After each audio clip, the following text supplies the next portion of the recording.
sur la chaîne Les Lectures de Thomas.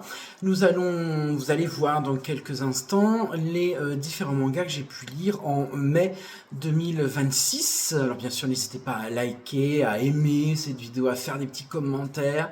Et puis dans quelques jours, je vous donnerai mes différents titres de manga pour juin 2026. Et je vous dis à très bientôt. Merci beaucoup, au revoir.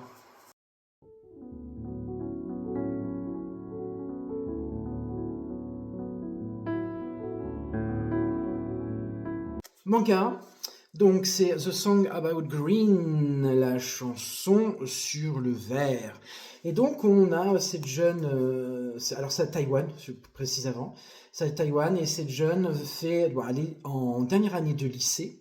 Et un jour, elle a oublié sa dissertation et elle va directement quitter les cours pour aller chercher sa dissertation chez elle. Et puis entre-temps, elle se dit, je vais rester sur le bord de mer, tant pis, je vais faire l'école buissonnière un après-midi.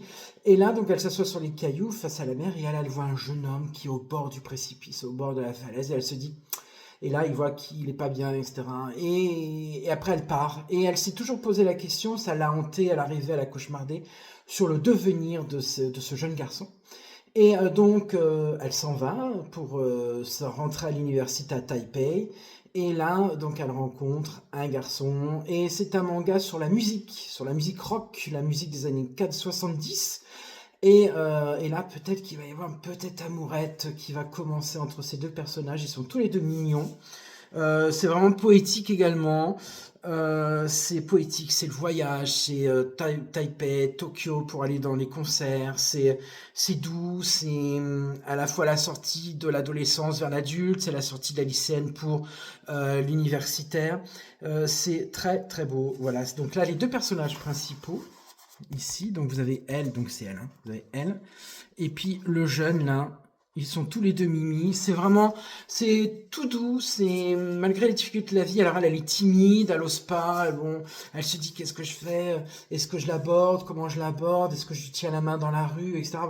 On sent qu'elle a envie un peu de pousser un petit peu plus loin. Puis lui, il est plus âgé et on ne sait pas où ça va nous emmener.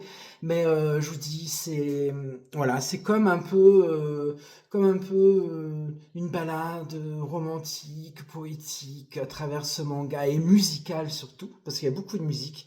Et moi, je me suis régalé. Donc, c'est The Song About Green. C'est le premier tome. Vous en avez un deuxième pour l'édition complète.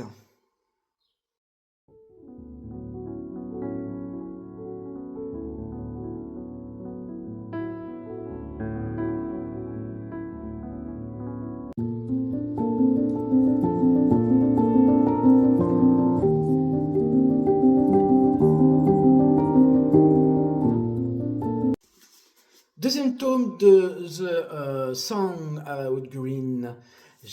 Donc je vous dis l'auteur, l'autrice c'est Yao Yan et c'est publié chez Casterman. Donc là, ça nous raconte, vous vous rappelez, hein, les deux protagonistes, donc un garçon et une fille. Elle est étudiante, ils sont à Taipei, lui il est musicien mais il travaille dans un bar. Et donc, alors là, on ne sait pas s'il va y avoir une petite histoire d'amour. Et il y a toujours cette musique. Elle est fan d'un groupe bien précis des années 70 qui se produisent en concert à la fois à Tokyo mais aussi à Taipei. Et là, c'est à Taipei et donc ces deux jeunes gens vont s'inviter l'un et l'autre pour aller à ce concert. Que se passera-t-il? Est-ce qu'ils vont commencer une petite histoire d'amour? Est-ce qu'ils vont renoncer face à la timidité de la jeune fille? Donc vous saurez tout en lisant bien sûr. Alors ce Song About Green. Pardon, il y a toujours des dessins magnifiques. Regardez ces dessins. Oh, moi je suis... Alors, c'est elle, bien sûr. Et lui, c'est lui, le jeune musicien.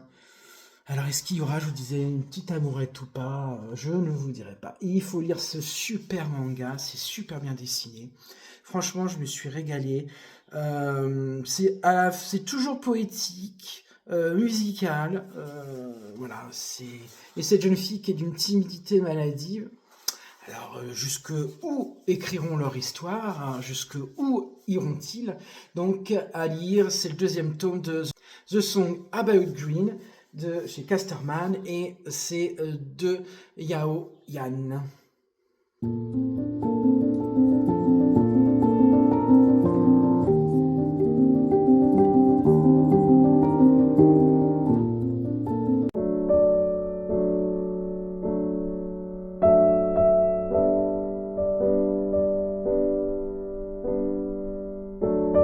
Partie manga, donc j'ai lu Trompe la mort de Shotaro Taguchi, donc c'est chez le Lézard Noir.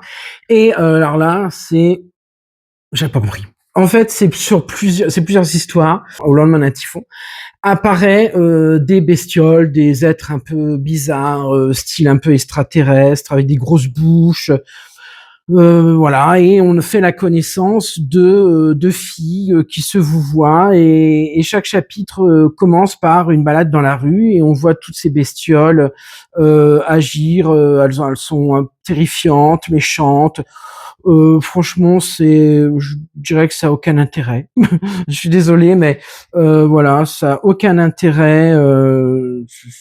C'est à la fois thriller, science-fiction, horreur. Voilà, ça a aucun. Je suis un peu confus de cette lecture, parce que je m'attendais à quelque chose de bien. Voilà, je m'attendais à des choses sympas. Alors le dessin en lui-même, ça va, hein, c'est classique. C'est pas, il y a pas trop de détails. C'est voilà, on y va direct. Le lézard noir s'est planté. Du moins, moi je pense, hein, pour moi, hein, c'est ma part. Hein, c'est bien sûr, c'est ce que je ressens suivant mes lectures, suivant mon caractère, suivant mon passé. Ça trompe la mort. Je trouve que c'est pas intéressant pour moi. C'est dommage. Hein, je pense que c'est lézard noir là, s'est planté. Pas terrible. Donc, Trompe la mort, c'est de Shotaro Taguchi, et c'est chez le Lézard Noir.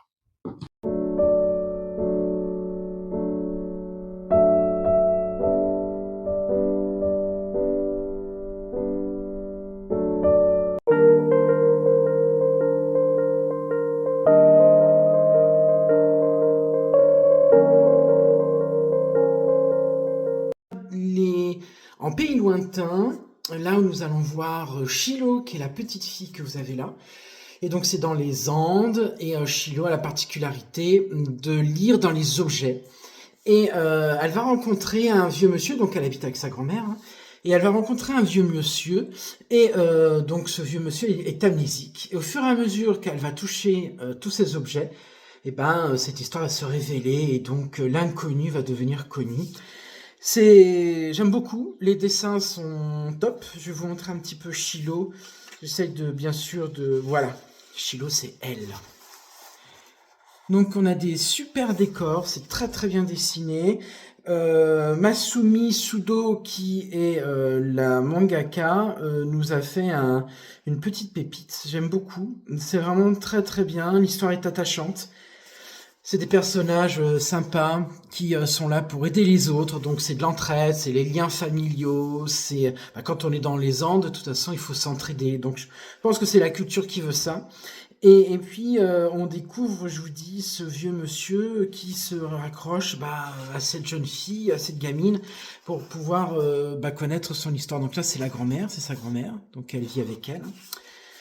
Et moi, je me suis régalé, donc c'est comme assez volumineux, hein, c'est en un tome.